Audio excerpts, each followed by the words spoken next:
మహబూబాబాద్ జిల్లాలో ఓ విచిత్ర సంఘటన చోటు చేసుకుంది. డెకరేషన్ బిల్లులు చెల్లించడం లేదంటూ తొర్రూరు మున్సిపాలిటీ కార్యాలయానికి డెకరేషన్ కాంట్రాక్టర్ జలగన్ శంకర్ తాళం వేశారు.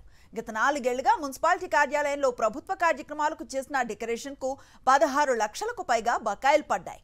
ఆ బిల్లులు ఇప్పించాల్సిందిగా మున్సిపల్ కార్యాలయం చుట్టూ తిరుగుతున్న పెండింగ్ బిల్లులు క్లియర్ చేయడానికి కమిషన్లు అడుగుతూ ఉండటంతో విసిగిపోయి ఆఫీస్కు తాళం వేసినట్లుగా జలగన్ శంకర్ తెలిపారు.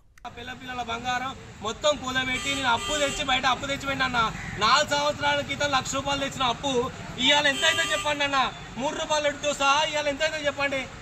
ఇవాళ ఎంత దాని వడ్డీ ఎవడు కట్టాలి, వీళ్ళు ఇచ్చే పైసలకి ఇప్పటిదాకా ఎవడు వేడి చేయాలి, వీళ్ళకి మళ్ళీ కమిషన్లు ఎవడు ఇవ్వాలన్నా నా పైసలు నాకు ఇస్తానికి ఎందుకన్నా వీళ్ళకన్నా నీ పని చేయాలని చెప్పండి, నిరూపించండి. నీ పని చేయకపోతే ఏ సంవత్సరంలో ఏ బతుకమ్మ పండుగ ఏ డేట్తో సహా ఏ టైంలో సహా ఉన్నది, ఎవరు కమిషన్ ఉన్నారు, ఎవరెవరు కార్లో తిరిగింది, ఏ పని చేసింది కూడా నేను చూపిస్తా.